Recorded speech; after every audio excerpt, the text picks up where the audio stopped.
Hey guys, welcome to yet another episode of Auto Connect, and today we are doing things a little bit different because this is the Homa na Baridi edition.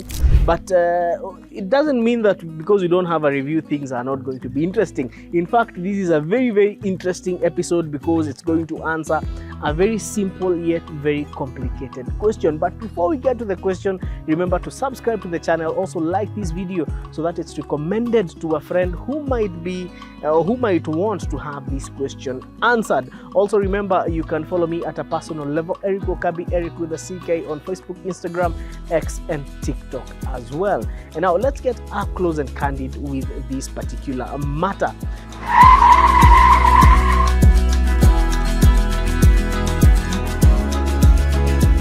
On 30th August 2022, the Kenyan government rolled out the new generation plates, and they looked better and they boasted of a security feature. Sasa wacha niwaonyeshe hii new generation plate. Now these are the current new generation plates, and the major security feature on it is this QR code right here. So what is the purpose of the QR code? So if I just pick my phone and scan the QR code,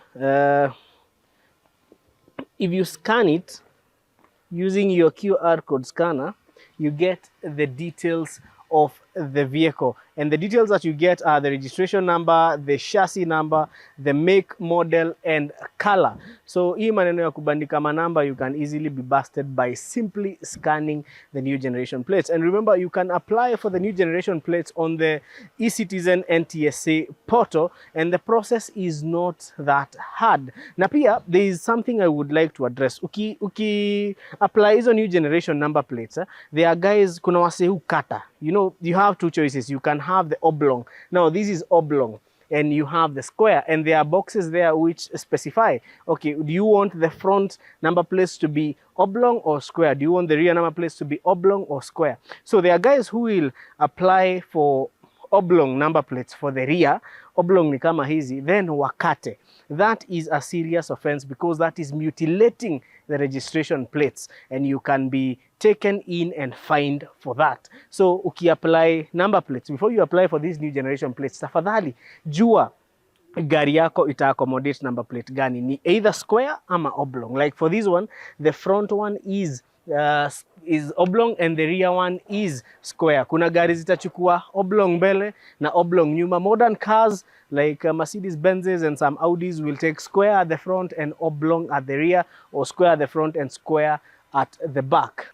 So usikate number plate, that is mutilating the number plate. Now these are the older plates, the ones that we have had for the longest time, na unafaa ku-upgrade. In fact, hizi zinaitwa panga, and kutembea na hizi number plates at this day and age ni kutembea na silaha kwa barabara.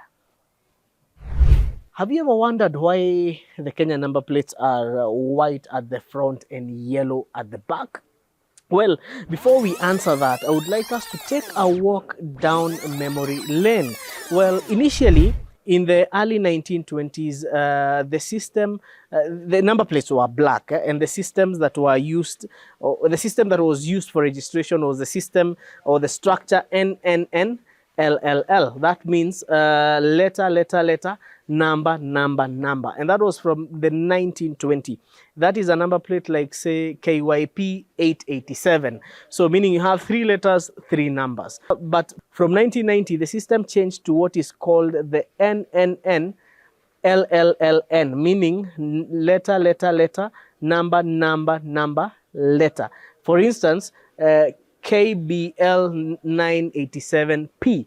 So that is in the structure of NNN LLLN. But anyway, away from that, initially Kenyan number plates were black, and these, we had borrowed these from the Brits or the UK, because even for them initially their number plates were black.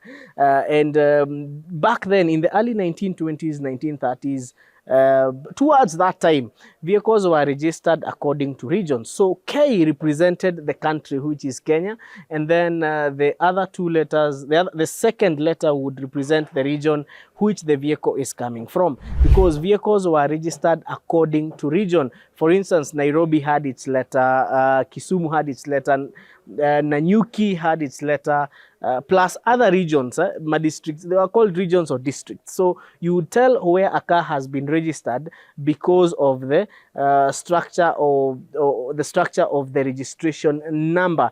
So you would tell that this car is from Nairobi, ile gari ni ya Kisumu, ile gari ni ya Nakuru, ile gari ni ya Nyeri, ile, you see, they had specific registrations. And I think it was a very brilliant way of registering vehicles. And the pre-colonial era, you know, right now we have GKs. GKs stand for Government of Kenya. But before GK came into place, government vehicles had the number plate OHMS. OHMS literally means On Her Majesty's Royal Service. Was it On Her Majesty's Royal Service or On Her Majesty's Service? Yeah, one of them. On Her Majesty's Service. Yes, it was a pretty long one. Now, by the way, kama unataka kuona hiyo number plate ya OHMS, you can go to the National Museum of Kenya. Utaiona hapo. It's somewhere and it's black in color. So that structure was in place. The letter, number. It's what is called the NNN. LLL. It was in place from 1920 all the way to 1989. But from 1990, when we had the first vehicle, KAA 001A, the structure changed to what now is called the NNN LLLN. We got rid of the black plates just around the same time when the UK also got rid of their black plates. However, in the UK, they were recognized up to around, I think, year 2012 thereabout. So you would use them comfortably. In Kenya, we still see some classic cars and vintage cars with the black number plates, which I think they are pretty cool. Now, what colors do you have in Kenya for number plates? First of all, parastatos wanakuanga na numbers are blue, right? So parastatos have blue. County governments have white plates. Expatriates and NGOs and embassies have red plates. The KD, the KG, the KC. KG, Kenya Garage. KD, Kenya Dealers. KC, Kenya CFS. Now, the KDs are for dealers. The KGs are for garages and KCs are for CFS as per the latest green plates. Unajua, before then, green plates zilikuwa za kanjo, but sahi these are these special plates that are used to transport vehicles. So either if the vehicle is on test, it can have a KG plate, meaning a garage has its own plate and that is assigned KG. Now, kama unatoa gari Mombasa unaleta Nairobi na ni ya kuuza, it will be transported with the green number plate KD. Kenya Dealers. Na kama it's being moved from the port to the CFS, to the clearing and forwarding station, it will go with the number, it will be assigned. Ama utaona imewekwa ile number plate ya green inaitwa KC. So that will tell you that this is a vehicle that is being transported by a CFS. Tuko pamoja hadi hapo. Then hizi gari zetu za civilian, they have white plates at the front and yellow plates at the back. Now, why is that so? Again, this is something we borrowed from our colonizers or the UK. Well, and the reason behind this is actually quite interesting. Number one is, according to this convention of having white number plates at the front and yellow at the back, is it is illegal to have white light coming from the rear of your vehicle. Yes, it might be a little bit ironical because reverse lights emit white light, but you know, reverse lights are purely for illumination. So and you're not going to be using reverse lights ukidrive kwa barabara, right? So if you're having white light coming from the back of a vehicle, that's an illegality. So that is one of the reasons. The second reason is actually even more interesting. They say it helps a driver discern quickly whether they are looking at the front of the vehicle or at the back of a vehicle. Tuko pamoja hadi hapo. And remember, number plates are supposed to be reflective in nature. So ukimulika uone ni ya yellow, utajua ile ni nyuma ya gari. Ukiona ni ya white, utajua that's an oncoming vehicle. So you're able to tell whether you're looking at the front or at the back. Now, that in Kenya today is okay. It doesn't make sense in this way because you see, county government vehicles have white plates. Yes, is in Nzanga, for instance, Nairobi, zinaanzanga 47 CG namba mingi. So that means you have white light. If you flash your lights ama umulike nyuma ya hiyo gari, you have white light coming from the rear of the vehicle.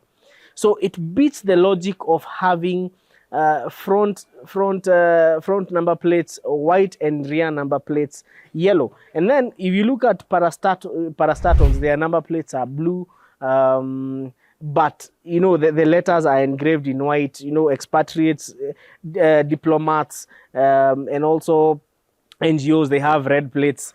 So you see, sometimes things do not have to make sense, but this is as a result of us having borrowed so much from, you know, the UK, because and now even the KG plates and the KD plates and the KC plates, all of them have green, so they do not go by the rule of having white plates at the front and yellow plates at the back, because it doesn't. Okay, the convention that yellow light should help a driver discern, because if you're driving behind a county government vehicle, then you have white light coming from the back of the vehicle, and that in the country where we borrowed our rules is almost okay. It can be, according to my research, it's an illegality. So I would like you guys to tell us in the comments, what do you think about county government vehicles having white plates at the front and at the back?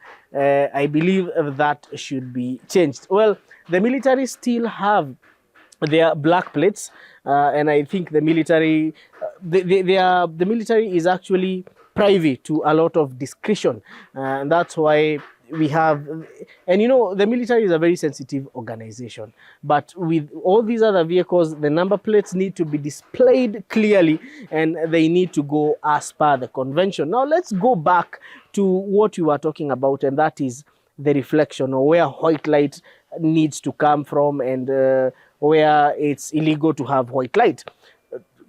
So if you drive a commercial vehicle or a passenger or a PSV or you know, an abnormally huge vehicle, there are things that are called chevrons. Najua umeona hizi vitu zinaka red yellow red yellow red yellow. Now those are called chevrons, and it's mandatory for you to have them if your vehicle is commercial or if it carries passengers. Well, the small taxis like the ones that are doing online hailing, they are exempted from having chevrons, but any car that carries over 7 passengers needs to have chevrons. However, there is also another class of taxis that that needs to have a yellow line and the chevrons.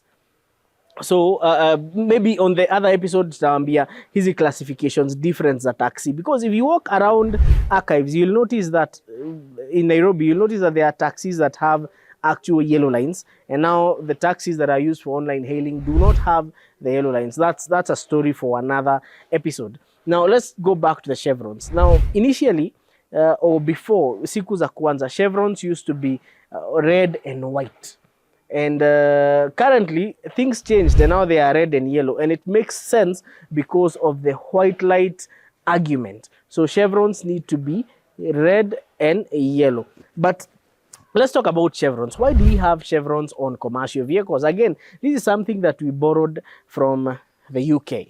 Now, chevrons are made to make a car more visible and to protect people who are in that vehicle. So even in low light applications like at night, a commercial vehicle is, you know, it needs to be visible. Lakini ukipeleka gari inspection, what most people do not know is that chevrons have different dimensions. And I'll read them out for you. Maybe Andy can have the chevrons on the screen and the different dimensions. So I'm going to read them for you.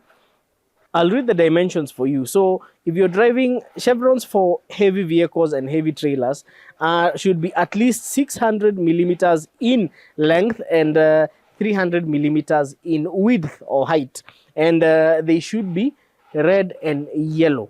So by there they should also be reflective. Tuko pamoja? Now the strips of red need to be 100 millimeters and the strip of yellow needs to be 75 millimeters. Remember, all these measurements are given in millimeters. But what if you're driving a medium vehicle or a medium trailer? This is the class of pickups. So your chevrons need to be square, and they need to be 300 millimeters in length and 300 millimeters in width. The measurements for the yellow and red strips still remain. However, if you're driving a very, very, very, very big car, this means a vehicle that has more than 2 axles, well, you need to have very big chevrons. And this also applies to vehicles that carry over 25 passengers. So your chevrons need to be at least 1 meter in length and 200 millimeters in width. Tuko pamoja hapo, so that you can have good visibility of the vehicle. What should make chevrons? So chevrons are made of retroreflective materials that, you know, increase visibility of the vehicle, whether it's during the day or at night. When you flash your lights or when you illuminate chevrons, they should reflect the light, and this tells you that there is a vehicle right ahead of me. And the ideal chevrons should be red and yellow. They should not be like, you know, red and white. I know kitambo tulikuwa na hizo chevrons are red and white, but at some point things changed. And if we go back to the principle of having white number plates at the front and yellow number plates at the back, then it will not make sense to have chevrons that are red and white. The ideal chevrons, as per these conventions, should be red and yellow. I hope you have learned something on this particular episode. I've been your host, Eric Okabi, Eric with a CK. What else do you want to know about vehicles? Oh, by the way, before nimalize, if you're driving a PSV, there are other requirements that you need to have. You need to write it PSV. Also, lazima uweke contact details za mwenyewe pale kwa mlango. And this happens in pickups and actually all PSVs, in fact, including chauffeur-driven taxis. And by the way, we need to also to have categories of PSVs. So kuandika PSV na contact details za mwenyewe. Sijui kuandika contact details za mwenyewe na tear weight zinasaidianga nini. But let me show you, this is what it's supposed to be. You're supposed to have the name of the organization or person running the vehicle, the PO box. Do you guys still use PO box, manze? And also the tear weight of the vehicle, or the weights. Hizi zinakuwa zimeandikwa hapa. So these are some of the things that commercial vehicles and public service vehicles need to have. So I hope you guys have learned something. And remember, we offer services such as pre-purchase inspection and consultation. So unaweza tupigia kwa hiyo namba iko hapo kwa description. Sawa sawa. And what have you learned, and what else would you like to learn in terms of standards and accessories that we normally have in vehicles today? Na nikisign out, remember we are at Prince Drive Garage hapa Mirema Drive. Unaweza leta gari upatane na King Kaka mwenyewe Mwaura akuja kufungia engine, ama hata things as minute as service. So till next time, tupatane pale Tuesday. Kuna mambo moto pale kwa Trooper, mambo inazidi kuchemka.